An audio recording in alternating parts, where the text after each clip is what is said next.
టాలీవుడ్ లో biggest season Sankranti. పండగకి వస్తే కంటెంట్ తో సంబంధం లేకుండా కలెక్షన్స్ వస్తూ ఉంటాయి. కాబట్టి ప్రతి ఏడాది తీవ్ర పోటీ ఉంటుంది. పెద్ద హీరోల దగ్గర నుంచి చిన్న హీరోల వరకు అందరూ ఈ సీజన్లో తమ సినిమాలను రిలీజ్ చేయాలని ప్లాన్ చేస్తూ ఉంటారు. ఈసారి కూడా పొంగల్కి ఫుల్ డిమాండ్ ఏర్పడింది.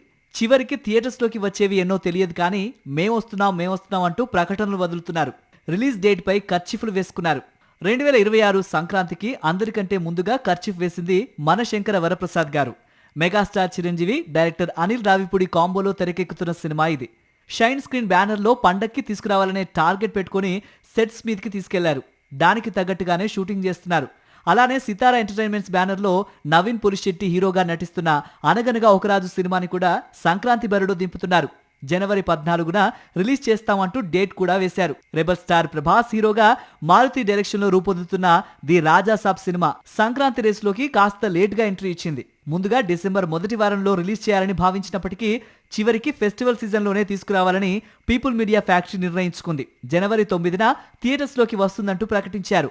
ఇందులో శర్వానంద్ నటిస్తున్న నారీ నారీ నడుమ మురారి చిత్రాన్ని కూడా సంక్రాంతికి రిలీజ్ చేస్తామని అనౌన్స్ చేశారు. ఫైనల్ గా సంక్రాంతికి ఎన్ని సినిమాలు వస్తాయనేది పక్కన పెడితే నైజాంలో సింహభాగం థియేటర్స్ ది రాజాసాబ్ సినిమాకి దొరికే ఛాన్స్ ఉంది. మైత్రి మూవీ మేకర్స్ ఈ చిత్రాన్ని రిలీజ్ చేయనున్నారు. అనిల్ రావిపూడి, సితారా నాగవంశీలతో ఉన్న ర్యాపోని దృష్టిలో పెట్టుకుని చూస్తే మన శంకర వరప్రసాద్ గారు అనగనగా ఒక రాజు సినిమాల్ని దిల్ రాజు థియేటర్స్ బ్యాలెన్స్ చేసే అవకాశం ఉంది. ఇక రవితేజతో సుధాకర్ చెరుకూరి చేస్తున్న సినిమాని ఏషియన్ సునీల్, సురేష్ బాబు పంపిణీ చేసే ఛాన్స్ ఉంది. మరి వీటిలో ఎవరెవరికి ఎన్నెన్ని థియేటర్స్ దొరుకుతాయో వేచి చూడాలి. ఇలా 5 తెలుగు సినిమాలు పండగ మీద ఆస్తులు పెట్టుకున్నాయి. వీటికే థియేటర్స్ ఎలా అడ్జస్ట్ చేస్తారో అని ఆలోచిస్తూ ఉంటే పోటీగా 3 తమిళ డబ్బింగ్ చిత్రాలు కూడా రావాలని చూస్తున్నాయి. విజయ్ జననాయకుడు, సూర్య కరుపు, శివకార్తికేయన్ పరాశక్తి సినిమాలు పొంగల్ రేస్లో నిలిచాయి. తెలుగు మార్కెట్ ని దృష్టిలో పెట్టుకుని డబ్బింగ్ చేసి రిలీజ్ చేయాలని భావిస్తున్నారు. సంక్రాంతి సీజన్లో 4 సినిమాలు విడుదల చేసుకోవడానికి అవకాశం ఉంటుంది. కానీ ఈసారి తెలుగు నుంచే 5 చిత్రాలను ప్లాన్ చేస్తున్నారు.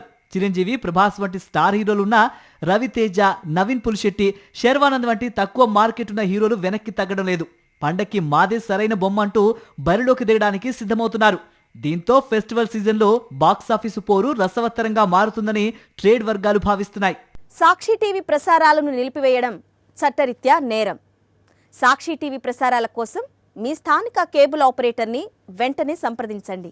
డిటిహెచ్లో, ఇంటర్నెట్లో కూడా సాక్షి టీవీ ప్రసారాలను వీక్షించవచ్చు.